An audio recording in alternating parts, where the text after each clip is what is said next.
In Lesson 2 of our Serverless LLMs and Agentic AI course, we're going to explore one of the most powerful aspects of Modal, how it automatically scales your code as workload increases and how you can control that scaling behavior. In this lesson, we'll work with a new demo function that behaves more like an API endpoint, something lightweight, fast, and not CPU intensive. That makes it perfect for observing concurrency patterns without the noise of heavy computation. We'll see how Modal starts additional containers when tasks begin to pile up, and how it scales back down once the workload is finished.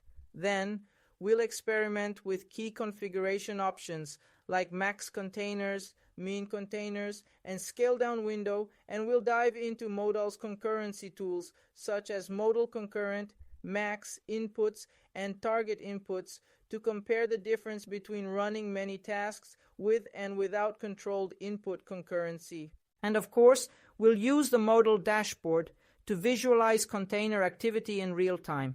This lesson builds directly on what you learned in Lesson 1, so we'll assume you're already authenticated with Modal and ready to continue. Let's dive in. Before we start experimenting with scaling and concurrency, we need to make sure Modal is properly installed in our Colab environment. Since each Colab session starts from a fresh runtime, we reinstall Modal at the beginning of the notebook. The first command installs the Modal Python package quietly so the output doesn't clutter our workspace. After the installation, we run 2 quick checks. The which Modal command shows us where the Modal CLI tool is located on the system, and Modal -- version confirms which version is installed and that the CLI is responding correctly. If both of these commands produce output, it means Modal is ready to use in this session. We finish with a confirmation message so students know everything is set up and they can proceed confidently into Lesson 2. Before we can run any of the scaling or concurrency examples in this lesson, we need to ensure that our environment is authenticated with Modal. If you're working in Google Colab and you haven't set up your token yet, you'll need to authenticate from a terminal or your local shell using the Modal token set command along with your token ID and token secret. This step links your current environment to your Modal account so the platform knows who you are when you run code in the cloud. If you already completed authentication during Lesson 1 and you're on the same machine, then you're all set. Modal stores your credentials for the session. We simply verify that Modal can successfully communicate with the server. This ensures that everything is connected correctly before we proceed to the more advanced scaling features. In this step, we introduce a brand new demo function that behaves more like a lightweight API endpoint rather than a heavy mathematical computation like we used in Lesson 1. This function will pretend to receive a request, complete with an ID and a payload size, and then spend a bit of time waiting to simulate real-world network or I/O latency. After that, it performs a tiny amount of CPU work, just enough to resemble a quick checksum or validation step. Finally, it returns a small response dictionary with useful timing information. The purpose of this function is not to stress the CPU, but to let us observe how Modal handles many small, fast tasks arriving at once. Throughout the lesson, you'll have the freedom to adjust the artificial sleep time to represent slower or faster external calls, change the number of requests, whether that's just 20, a few hundred, or even a couple of thousand, and experiment with Modal scaling and concurrency settings. This gives us a realistic, hands-on way to see how Modal behaves under different workloads and how we can tune the system as developers. In this part of the lesson, we start by importing a few familiar modules, time and random to help us simulate latency and variability, and dict from typing so we can annotate our return types clearly. We then import Modal, because this code will eventually be wrapped and run inside a Modal app. Right after that, we create a dedicated app for this lesson with app equals modal.app open parenthesis lesson 2 dash scaling dash and concurrency close parenthesis. This app name is what you'll later see in the Modal dashboard, and it serves as the logical container for all the functions and entry points we define in lesson 2. The core of this block is the simulate API request function. This function is designed to imitate a small API-style request rather than a heavy compute job. It takes in a request ID so we can track which call is which, a payload.kb value that represents a fake payload size, and a base latency parameter that controls the minimum time the request should take. Inside the function, we first create a bit of variability by adding a small random jitter, up to 200 milliseconds, on top of the base latency. Then we call time sleep for that simulated duration to mimic waiting on a database, an external API, or some other I/O-bound operation. After that, we perform a tiny amount of CPU work, a short loop that computes a simple pseudo checksum based on the payload size. This keeps the example mostly I/O-like, with just enough CPU work to feel realistic. Finally, the function returns a dictionary containing the request ID, the payload size, the total simulated latency, rounded to milliseconds, and the checksum. This function will be the building block we use to study how Modal scales when many such API-style requests arrive in parallel. In this step, we move from simply running our simulated API function to controlling how Modal scales it behind the scenes. By default, Modal will automatically spin containers up and down based on demand, but we often want to tune that behavior to match our workload and cost preferences. We do that by adding configuration parameters directly to the app. Function decorator. The max containers parameter sets an upper limit on how many containers Modal is allowed to start for this function, effectively capping your parallelism. The min containers parameter tells Modal to always keep at least that many containers warm and ready, which can improve latency for bursty traffic at the cost of keeping resources alive. The scale-down min window parameter controls how long idle containers should stay running before Modal shuts them down. A longer window can reduce cold starts, while a shorter one saves resources more aggressively. We'll wrap our simulate API request logic in a new function called handle request scaled, and you'll be able to tweak these settings and see the effects in real time.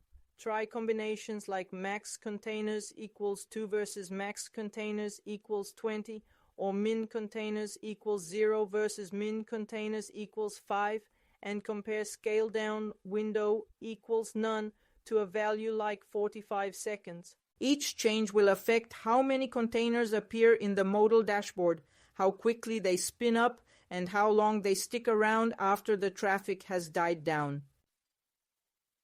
In this block, we turn our simulated API logic into a fully managed auto-scaling function on Modal. We decorate handle request scaled with app.function, and this time we pass in 3 important configuration options: max containers, min containers, and scale down window.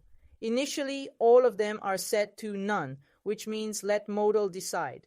In that mode, Modal will automatically scale containers up and down based on demand using its own defaults.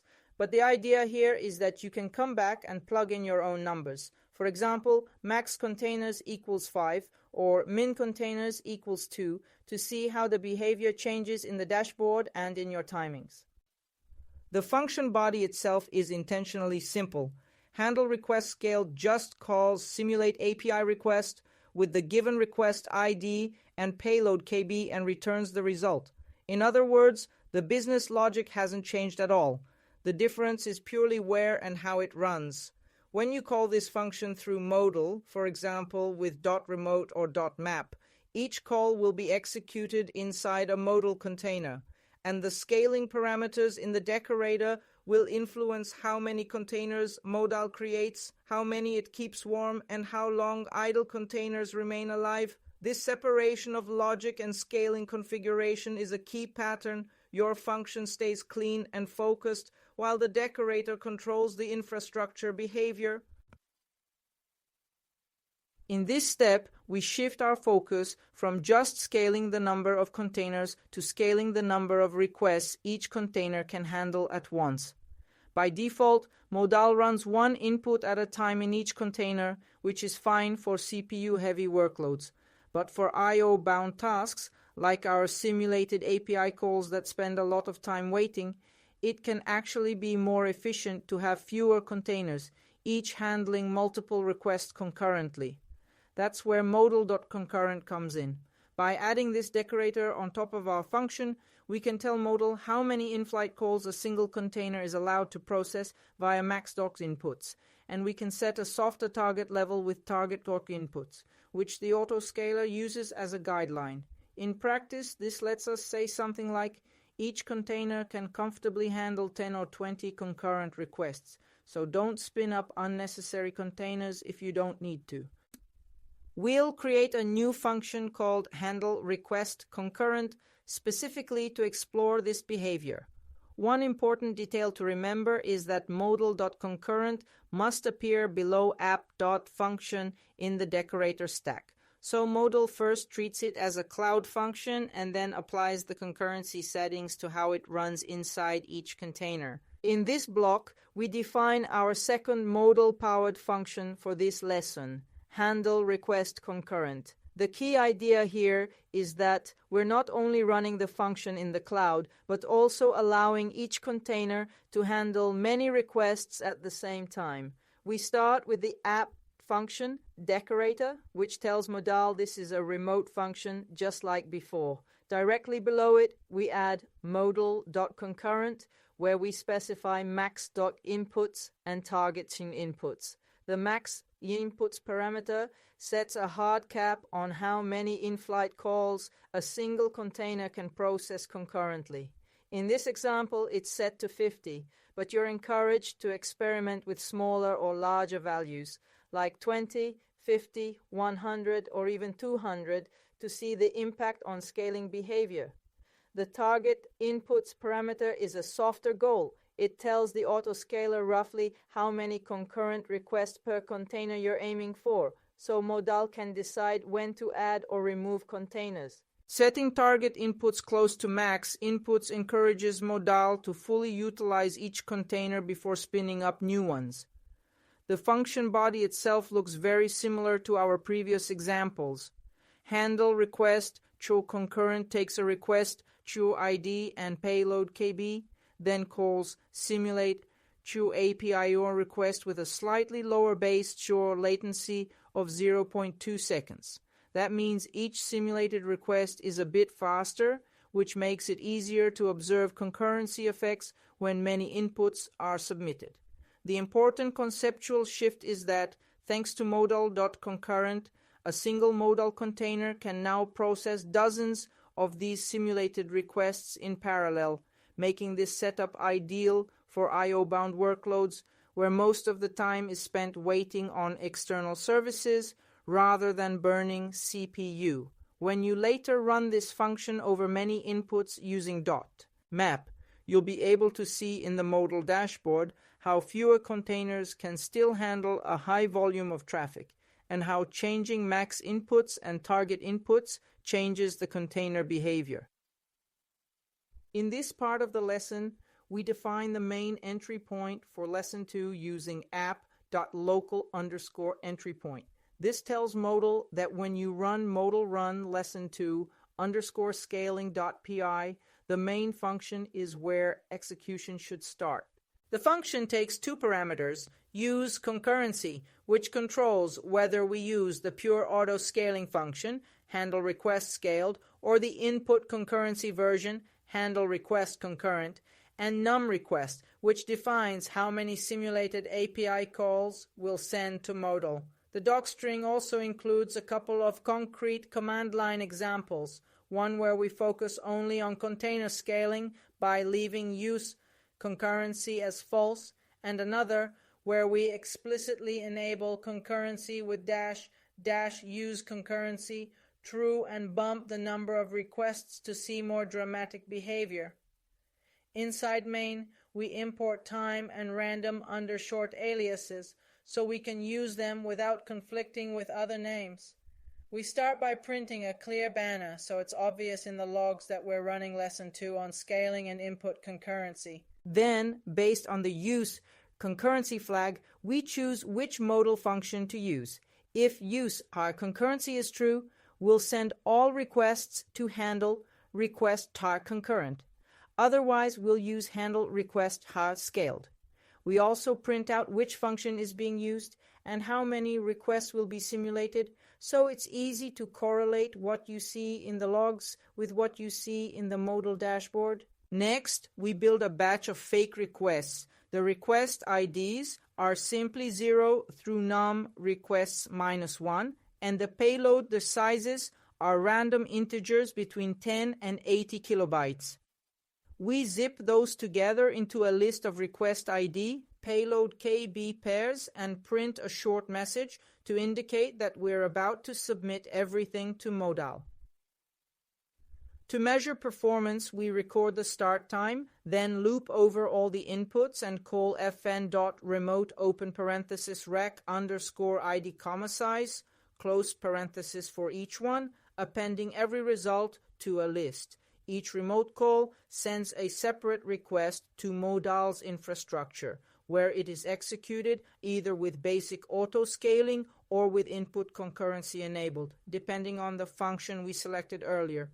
After the loop completes, we compute the total duration in seconds and print how long it took to process all the requests. We then display a small sample of responses, just the first few result dictionaries, so students can see the shape of the returned data, including request IDs, payload sizes, and simulated latencies. Finally, the function prints a set of guided next steps. It explicitly tells you to open the Modal dashboard and observe how many containers are running at peak load, how quickly they appear and disappear, and how the pattern changes when use concurrency is turned on. In this extra cell, we're simply packaging everything we've built in the notebook into a standalone Python file called lesson2_scaling.py. All the code you saw above, our simulate API request function, the two modal functions handle request scaled and handle request concurrent, and the main entry point is being written into a single script using %% write file.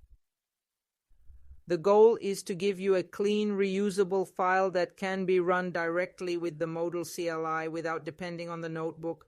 Once this cell runs, you can open a terminal and execute commands like modal run lesson2_scaling.py-- num requests 200 or modal run lesson2_scaling.py-- use concurrency true, num requests 500 to rerun the entire lesson as a real Modal app.